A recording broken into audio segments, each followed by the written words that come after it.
사랑하는 유영교회 성도 여러분, 또 이 방송을 시청하는 모든 성도 여러분, 주님의 은혜 가운데 지난 밤도 평안하셨습니까?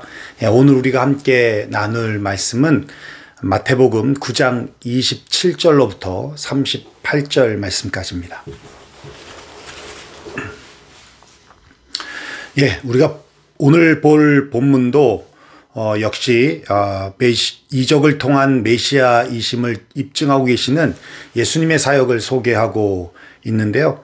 우리가 어제 봤던 회당장 야이로의 딸과 12해 동안 혈루증을 앓고 있던 여인을 치료하는 그 사건에 이어서 오늘은 두 소경과 귀신 들려 벙어리 된 자를 치유하는 사건을 기록해 주고 있는데요. 특별히 본문은 예수님의 명성이 점점 멀리 퍼져나간 사실과 더불어서 바리새인들이 주님을 악의적으로 배척하고 있는 사실을 보여줌으로써 예수님의 사역이 전개될수록 유대 종교 지도자들과의 텐션이 점점 고조되고 있다라는 것을 알려주고 있습니다. 자, 그러면 우리가 함께 본문을 읽고 오늘 우리에게 주시는 메시지를 같이 나누도록 하겠습니다. 제가 27절부터 봉독해 올리겠습니다.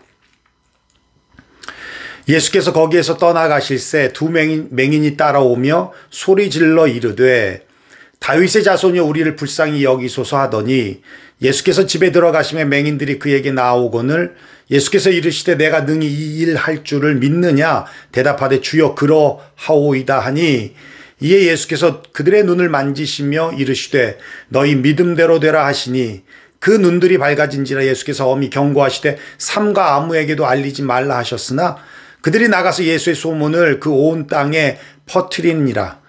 그들이 나갈 때에 귀신 들려 말 못하는 사람을 예수께 데려오니 귀신이 쫓겨나고 말 못하는 사람이 말하거늘 무리가 놀랍게 여겨 이르되 이스라엘 가운데서 이런 일을 본 적이 없다 하되 바리새인들은 이르되 그가 귀신의 왕을 의지하여 귀신을 쫓아낸다 하더라. 아멘. 우리가 어제 본 본문의 마지막이 그 소문이 온 땅에 퍼지더라라는 말씀으로 끝이 났는데 예수님의 이적과 기적의 사역이 소문이 났다라는 것이죠. 두 맹인이 그 소문을 듣고 예수님께로 나왔습니다. 그런데 본문을 우리가 잘 보시면 아시겠지만 그 소경들은 예수님을 향해서 소리 질렀습니다. 다윗의 자손이여 우리를 불쌍히 여기소서. 그럼에도 불구하고 예수님은 반응하지 않았어요. 수많은 무리 가운데 누군가가 자신의 옷자락에 손을 댄 것도 아셔서 반응하셨던 예수님이신데 소경의 부르짖음에 반응하고 있지 않더라는 것입니다. 지금 소경은 어떻게 예수님을 부르짖고 있습니까? 27절에 보면 두 맹인이 따라오며 소리질러 이르되 라고 말씀하거든요. 바디메오처럼 앉은 자리에서 예수님이 지나가실 때 소리 지른 것이 아닙니다. 앞서가시는 예수님을 따라가며 소리 지르고 있다라는 거예요. 여러분 가만히 한번 이 장면을 묵상해 보십시오. 앞이 안 보이는 소경입니다. 그런데 따라가면서 소리를 지르고 있어요. 그 정도라면 두 소경이 얼마나 간절했는지를 충분히 이해가 되지 않습니까? 그런데 예수님은 못 들은 척 하시면서 어떤 집으로 들어가 버리십니다. 이때 이 소경의 마음이 어떠했겠습니까? 정말 소문대로 인자한 분이 맞아? 능력 있는 분 맞아? 의도적으로 우리를 피하고 있는 거 아니야?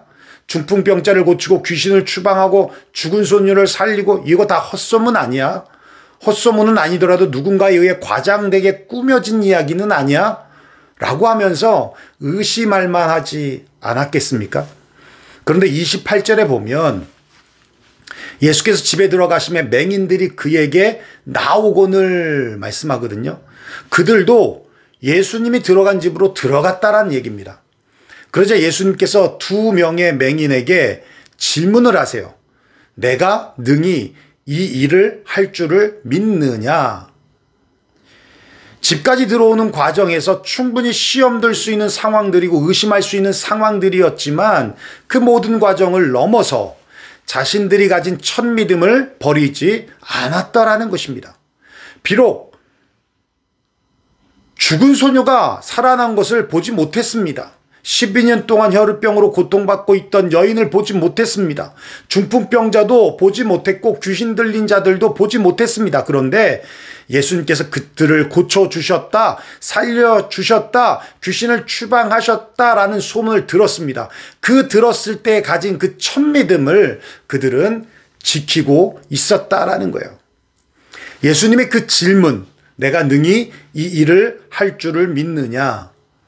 이 질문에 그들이 이렇게 말합니다. 주여, 그러하오이다.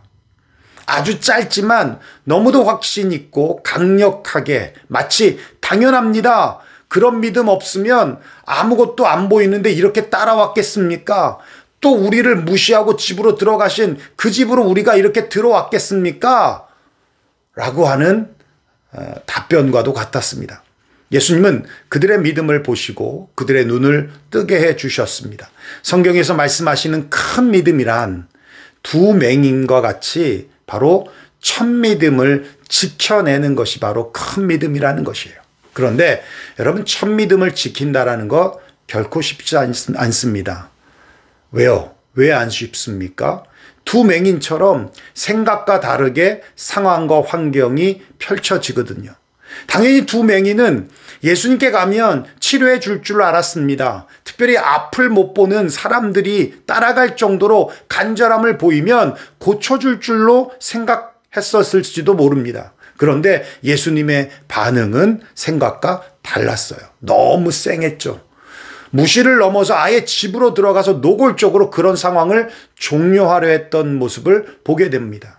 그렇습니다. 첫 믿음을 가질 땐 패기도 있고 의지도 있고 결단도 있고 포부도 있는데 막상 시작해보면 환경이 변합니다. 예기치 아니한 사건들이 빵빵빵빵 터집니다. 시험이 오기도 하고 고난이 찾아오기도 하고 환난이 옵니다. 그러다 보니 나도 모르게 의지가 약해지고 두려움이 찾아오고 의심도 찾아오죠. 그래서 이 첫 믿음을 지킨다라는 것은 결코 쉬운 것이 아니라는 것입니다. 그 첫 믿음을 지켰다고 한 것은 그 모든 시험을 이겨낸 것이고 시험과 환난과 고난과 어려움을 이겨냈다는 것입니다. 그래서 첫 믿음을 지키는 것이 큰 믿음이라고 하는 거예요. 오늘 예수님은 우리에게도 동일한 질문을 던지고 계십니다. 내가 능히 이 일을 할 줄을 믿느냐? 이 질문은 불치병을 가지고 있거나 장애를 가지고 있는 사람들에게만 던지는 질문이 아닙니다. 지금 여러분들이 기도하고 있는 모든 기도 제목 가운데 던지고 있는 질문입니다. 내가 능히 이 일을 할 줄을 믿고 기도하고 있느냐? 이 물음에 주여 그러하오이다 라고 답할 수 있기를 원합니다. 그렇게 그 첫 믿음을 잃지 않고 그 첫 믿음으로 간구하시기를 주의 이름으로 축원합니다. 자, 35절 볼까요? 예수께서 모든 도시와 마을에 두루 다니사 그들의 회당에서 가르치시며 천국 복음을 전파하시며 모든 병과 모든 약한 것을 고치시니라. 무리를 보시고 불쌍히 여기신 이는 그들이 목자 없는 양과 같이 고생하며 기진함이라. 이에 제자들에게 이르시되 추수할 것은 많되 일꾼이 적으니 그러므로 추수하는 주인에게 청하여 추수할 일꾼들을 보내주소서 하라 하시니라. 여러분, 교회의 본질이 무엇입니까? 35절에 말씀하고 있죠. 예수께서 모든 도시와 마을에 두루 다니사 그들의 회당에 가르치시며 천국 복음을 전파하시며 모든 병과 모든 약한 것을 고치시니라. 복음 전파, 복음 선포죠. 가르치고 양육하고 영혼육에 대한 치유, 이게 바로 교회의 본질이죠. 그렇다면 어떻게 해야 합니까? 전도하는 것이죠. 가르칠 수 있도록 배우는 것입니다. 그리고 병 낫기를 위하여 서로 중보하는 것입니다.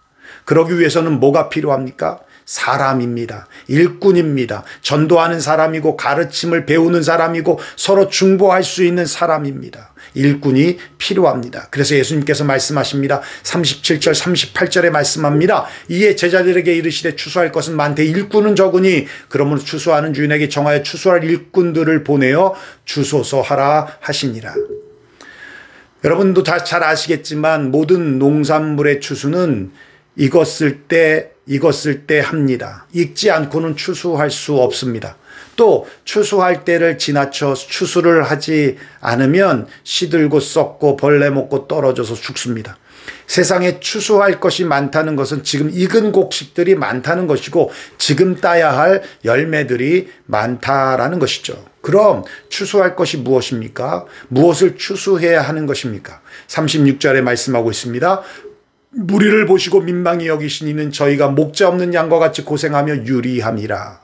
목자 없는 양, 길 잃은 양, 그래서 고통받고 방황하고 있는 양. 성경은 우리를 양이라고 비유하죠. 양은 연약합니다. 양은 멀리 보지 못합니다. 그래서 우리는 다 양 같아서 그릇 행하여 각기 제 길로 갔거늘 여호와께서는 우리 무리의 죄악을 그에게 담당시키셨도다. 그래서 앞에 벼랑이 있어도 위험한 장애물이 있어도 어리석게도 모르고 그냥 갑니다. 그래서 양에게는 누가 필요해요? 목자가 필요한 겁니다. 목자는 양이 배고프면 초원으로 인도하고 목이 마르면 시냇가로 데리고 가서 물을 마시게 합니다. 맹수가 오면 목숨을 바쳐서 양을 지킵니다. 그러므로 양은 목자만 믿고 따르면 안전하게 행복할 수 있는 것입니다. 그 선한 목자가 누구입니까? 예수 그리스도이십니다. 예수님만이 길이고 진리고 생명입니다. 예수님만이 구원의 길이고 생명의 길이며 인간이 인간답게 사는 유일한 길입니다. 하나님을 모르면 길을 잃은 양입니다. 고통받고 방황하는 양인 것입니다. 교회가 할 일은 그 양들을 예수님께로 인도하는 것입니다. 지금 이렇게 예수님을 모르고 고통받고 방황하는 수많은 영혼들이 우리 주변에 많다라는 것이죠. 그런데 문제가 무엇입니까? 추수할 것은 많지만 추수할 일꾼이 적다. 추수할 것이 없는 것이 아니라 일꾼이 없다라고 하는 거예요. 그렇다면 추수할 일꾼을 보내어 주소서라고 달라고 그렇게 요청할 문제가 아니라 너가 추수꾼이 되어라 라고 하는 것이 훨씬 더 문장이 설득력 있고 자연스럽지 않습니까? 그런데 주님이 뭐라고 말씀하세요? 추수할 일꾼을 보내어 달라고 기도하라고 말씀하고 있어요. 일꾼을 보내어 달라고 하면 도대체 일꾼이 어디서 옵니까? 하늘에서 떨어지지 않는 한 다른 교회에서 키운 일꾼 빼앗아 오거나 훔쳐와야 되는 것 아닙니까? 그나마 큰 교회에서 뺏어오면 티라도 안 나는데 우리 교회처럼 작은 교회에서 빼앗기면 목회자의 눈에 눈물이 나는 거죠. 그래서 목사님들이 그런 얘기해요. 요즘 어떤 교회가 부흥이 된다더라. 그러면 와, 이 참 어려운 시기에 부흥이 되니까 참 감사하다. 그러면서 감탄하는 반응이 아니라 와, 어떤 교회 목사님 또 눈물 나겠네. 이런 반응이에요. 그렇다면 도대체 일꾼은 어디서 오는 것입니까? 일꾼을 보내어 달라고 기도하라는 그 의미는 기도하는 당신이 일꾼이 되라는 얘기예요. 일꾼을 보내달라고 기도하다 보면 내가 일꾼이 되어야 하는 것입니다. 내가 일꾼이 되어야겠다라는 그 마음의 감동이 오는 것이죠. 그렇습니다. 거룩한 부담감을 가지고 일꾼을 보내어 달라고 기도해 보십시오. 그러면 그 일이 바로 내가 해야 될 일임을 깨닫게 될 것입니다. 오늘 하루 우리 첫 믿음 변치 맙시다. 믿고 구한 대로 여러분 살아가시기를 바랍니다. 믿음의 눈을 들어 목자 없는 양과 같이 방황하는 영혼들을 바라보면서 누가 하겠지가 아니라 내가 일꾼 되어 그 영혼들을 주께로 인도해야겠다라고 하는 거룩한 부담감을 가지고 살아가시는 에브리데이 크리스천들이 되시기를 주님의 이름으로 축원합니다.